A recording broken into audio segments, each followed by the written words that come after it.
Welcome back to Fireside Rangers. I'm your host, Anthony Rivardo, joined by my co host, Eric Wilson. And today we're going to be reacting to the choke job that the Rangers had in Game 3 of the Eastern Conference Finals, losing to the Tampa Bay Lightning in the final moments of the game. Truly a tragic loss and a real heartbreaker. The first road game for the Rangers in the series went into it 2-0 in the series, now falling to 2-1. Next game on Tuesday, it's going to be really interesting to see how the Rangers are able to respond to this because, again, like we said, this was a heartbreaker, a real collapse at the end of the game. You take a look at the shot disparity from period 1 to period 2 to period 3. I mean, the Rangers really just blew it in the final period of the game. So, Eric, how are you feeling after that devastating loss? And do you feel like the Rangers can bounce back in Game 4? Yeah, I mean, obviously, I'm extremely upset by the loss. I think most people knew we weren't ever going to sweep the Tampa Bay Lightning. We knew that we were going to take a loss at some point. Everyone was expecting the back-to-back champions to be back in their prime form at some point throughout the series. It's a shame that it happened last night, and it's a shame that it happened in the fashion that it did. The Rangers showed a lot of promise in the first period, going scoreless into the second. It was a pretty even-sided game. But then it really just ended up being penalties and our defense that cost us the game. We gave zero help to Igor. By the end of the game, he had faced 52 shots. He still had a 942 save percentage, which is phenomenal, pretty much just as good as he's been doing throughout this series. But just the amount of shots that he had to face really just cost him. You're going to let in at least 3 goals when you face over 50 shots. And the Rangers only putting up 30 shots, and their 2 goals only coming on the power play doesn't help whatsoever. Yeah, as I mentioned, the shot disparity was really bad. We'll get into those stats in just a second. But the main talking point that we want to discuss is how Igor really had no help in this game, as Eric just mentioned. And as you can see in the title of this video, Igor gets no help. And Igor Shesterkin versus Vasilevsky, that was the talking point going into the series. And through 2 games, it was an exciting, chess match between these two goalies. And in the third game, Igor still came out to play. He was still his regular old self. He still really killed it out there, but he didn't get a whole lot of help. Again, as Eric just mentioned, the Lightning putting up over 50 shots compared to 30 something for the Rangers. That's not a formula for success. That's just not a winning recipe. You just can't rely on Igor Shesterkin to do everything. The defense needs to step up. So, Eric, how are you feeling for after this performance from Igor Shesterkin? And then, more importantly, how are you feeling about the performance from the defensive line from the Rangers? When it comes down to Igor, I think he played perfect. He did everything that he could. He kept us in the game far longer than we ever should have been in it. It really just comes down to the defense. You look at guys like Adam Fox, he was our only defender that I would say played a great game. Ryan Lindgren wasn't the same as he usually is. Guys like Keandre Miller and Braden Schneider, I didn't even see them out there the entire game.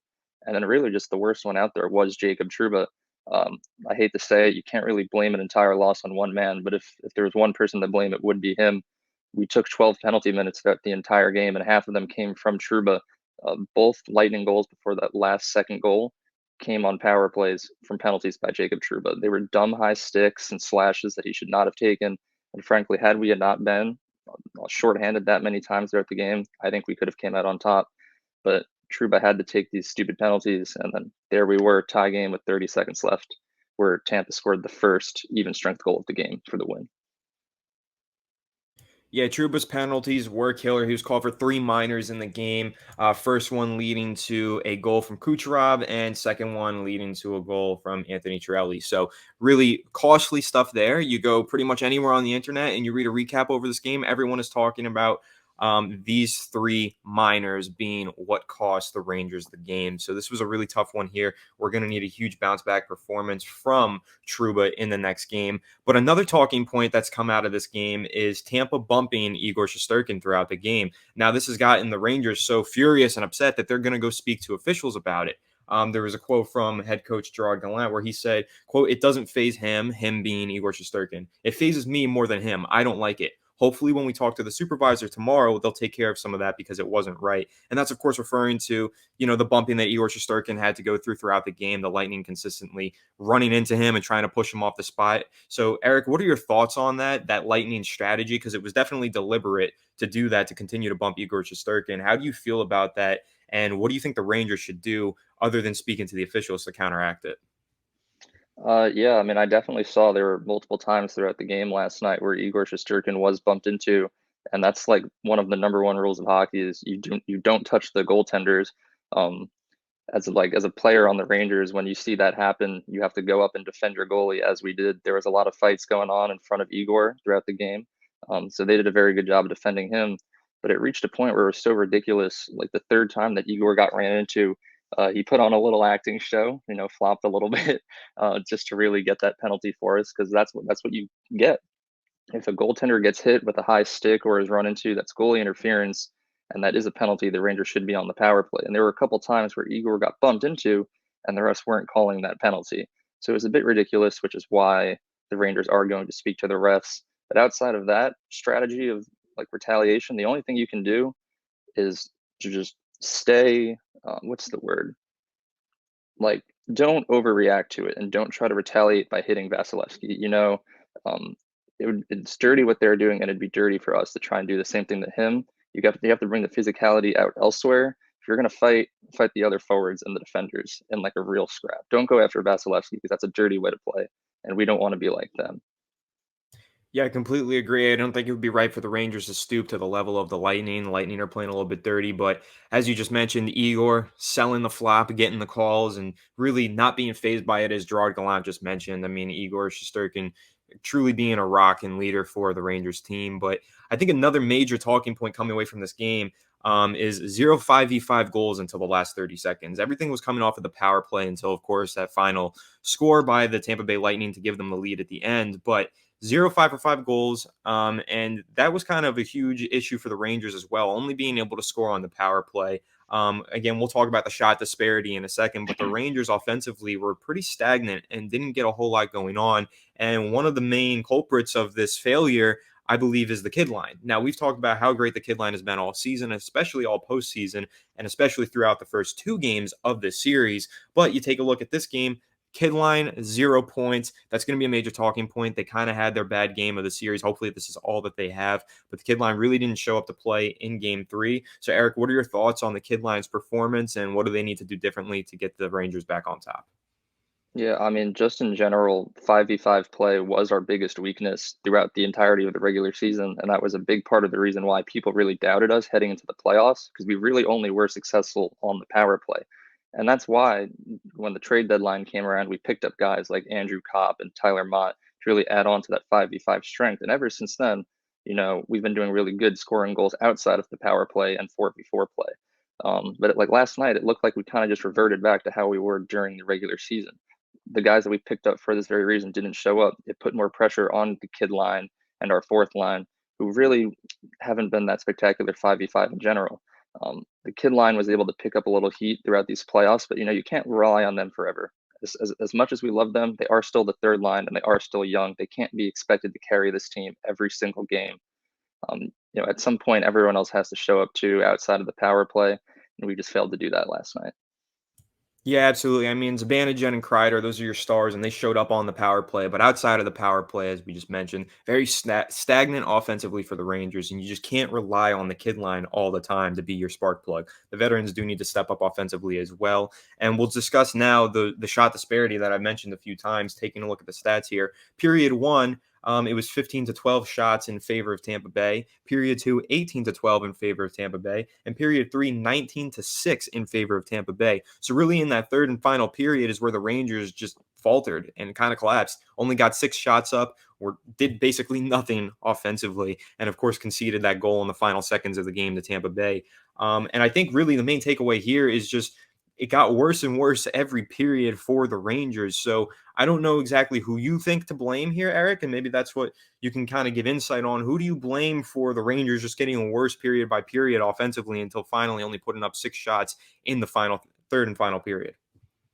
I don't know if it's any specific player that you can blame. I think it's just the teams overall. Tampa has won 11 series straight at this point. Um, they have the more experience throughout the playoffs, and they know what it takes, how like tiring it is to go this deep into the season, playing game after game. You need to play a full 60 minutes every game. And a team like the Rangers, who are young and are coming off of 2 7-game series heading into this one, they've played every other day for the last 2 weeks straight. They're young, they're getting tired. And if we are going to continue to win games throughout the series, we need to somehow overcome that and play a full 60 minutes each game You can't give up in the last period of the game expecting to win. You tie game, final minute of the third, you can't just say, all right, I'm ready for overtime. You have to play until that final buzzer goes. Otherwise, stuff like last night's going to happen where the Lightning are going to score in the last 30 seconds and then you're going to lose the game no matter what. So heading into game 4 tomorrow night, I think it's extremely important that the Rangers have that mentality of playing to the very end of every single period until they win. Absolutely agree. I think that's going to be the main factor, especially offensively. They just need to step up offensively in the 5v5 scenarios. They need to start scoring some goals. It can't just rely purely on the power play. I mean, you take a look at the Rangers with 12 penalty minutes, and Jacob Trouba had half of them. I mean, not even talking about offensively, but defensively as well. Just the penalties, giving up power plays, and then offensively scoring on the power plays. You got to capitalize on every opportunity, but you can't rely just purely on the power plays. I think the Rangers just need to be better from a 5v5 standpoint. And I think we got a few injuries to discuss as well. Ryan Strome left the game after an injury. Barclay Goodrow left, but came back a few minutes later. And I know, Eric, you have a pretty good quote to read off about Goodrow. Yeah, well, Gerard Gallant earlier today said there's always concerns. We'll find out more tomorrow. And the reason for these concerns is because Goudreau received his injury after blocking a shot on his ankle, which is why he had been out for the beginning of the playoffs after game 1 against Pittsburgh. He fractured his ankle right there. We're pretty sure it's not confirmed exactly what the injury was, but the general consensus is that it was a fracture. And he came back and he's been skating perfectly fine on it. But blocking that shot right there where there's no padding, who knows? It could have refractured it, broken it, anything. So I guess we'll have to wait to see tomorrow if he's going to play in game 4, which I hope he does because he is phenomenal defensively on our penalty kill, and he's a huge piece that we're going to need if we do want to beat Tampa. Ryan Strome, however, is expected to play tomorrow. He left the game after being cross-checked by one of the Lightning players. Frankly, Ryan Strome, I'm a little biased. I don't like Ryan Strome. He's been pretty awful these playoffs. He hasn't gotten a point in like 2 series. So whether he comes back or not, I don't think it makes the biggest difference. But if Goudreau is out, then we really do need him in as a top 6 forward. Yep. Well, Ryan Strome is expected to play tomorrow. Seems like Goodrow is going to be probably a game time decision. We'll find out more Yeah. during the day, and hopefully, game time decision we'll get that call made. But then we also have a pretty interesting injury on the other side for the Lightning. Lightning coach John Cooper ruled out star center Braden Point for Game 4 of the Eastern Conference Finals. So, Eric, what is your take on that? With Braden Point being down for the count for this game at least, a pretty significant injury to hold him out of this game. What are your thoughts on that? Yeah, I mean, Um, Braden Point has been out since last series for the Lightning against the Florida Panthers, and he has been skating and he's been looking a lot better. But I guess he is still ruled out so far in the series. I'm assuming if the series goes to length, 6 or 7 games, we'll see him come back for the Lightning at some point because they definitely do need him. He is their star center. I would even go as far to say that he's a better center and forward than Steven Stamkos, their captain. He's a huge piece for the Lightning. And when he comes back, he's going to be dangerous for them. The Rangers are definitely going to need to be ready for his return. As for now, I hope he is doing well. Obviously, we've seen videos of him skating. He looks a lot better. But honestly, for the Rangers, with him out for being game 4, that's a win. I think that's a big piece that'll help us out. Yeah, it's definitely huge to see a star player on the sideline, but let's take a look at, we just recapped game 3, kind of discussed that, recap the injuries as well, but let's look ahead to game 4, this game coming up on Tuesday. Eric, what is your key to winning the next game? For me, being more successful in 5v5 offensively. I think that's the major focus point for the Rangers going forward. They're pretty good on the power play. That's where their 2 goals came from in the last game, and they've been scoring consistently on the power plays. Personally, I think that they just need to be better from a 5v5 offensive standpoint. That's my key to win the next game. But Eric, I want to hear your thoughts on what your key is to winning the next game. I think it's just you got to play clean. You got to do everything that you can to stay out of that penalty box. Sure, there are a couple times a game where you take a penalty on purpose where it'll be better to just be shorthanded than to let up a breakaway or something. We saw that a couple times last night, but a lot of the penalties that we've been seeing this series are so unnecessary. They're dumb trips, dumb slashes, holdings, roughings, interferences that are so avoidable. And I think Tampa's offense is deadly. And if you want to be able to stop it and play good defensively, you can't be shorthanded. If you're not on the power play, you want to be on even strength. Never let yourself be shorthanded against a team as good as Tampa. And I think that's the key to winning. Completely agree. I think those are the two keys: better in the 5v5 and playing clean, keeping your players out of the penalty box. So there's your recap and analysis of game 3 and your preview of game 4 right here on Fireside Rangers. Of course, we will have the recap and review analysis of game 4 tomorrow or the following day. As soon as it happens, we're going to sit down and record about that as we do. Consistent content right here on Fireside Rangers. Make sure to subscribe if you're new. Leave a like if you enjoy this video. Comment down below. What is your key to winning the next game versus the Tampa Bay Lightning? Like I said, subscribe if you're new. Ring the bell so you don't miss a video, and we'll catch you guys on the next one. Have a good one, and let's go Rangers. Let's go, Rangers.